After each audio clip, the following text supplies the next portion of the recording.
দোকানদার আজকে মাছ দিতে গিয়ে মাছের পেটে এতগুলো ডিম পেলাম, তো ওর জন্য ঝটপট বানিয়ে নিলাম বাড়ি এসে ডিমের বড়া।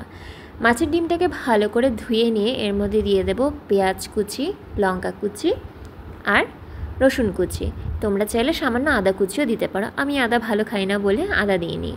এরপর ধীরে ধীরে দিয়ে দেবো এর মধ্যে নুন, হলুদ গুঁড়ো, জিরে গুঁড়ো, ধনে গুঁড়ো আর কাশ্মীরি লাল মির্চ পাউডার।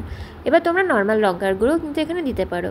এবার জিনিসটাকে ভালোভাবে মিশিয়ে নেবো যাতে মশলাগুলো ডিমের সাথে ভালো করে মিশে যায়।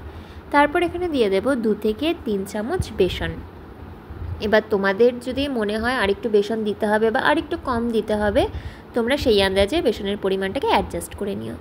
ভালোভাবে মেখে নেওয়ার পর এখানে সাদা তেল গরম করে এর মধ্যে দিয়ে দেবো অল্প অল্প করে মাছের ডিমের মিক্সচারটা। এবার এপিট ওপিট দুপিটি লাল লাল করে ভেজে নেব। তৈরি হয়ে গেল আমাদের গরম গরম মুচমুচে মাছের বড়া।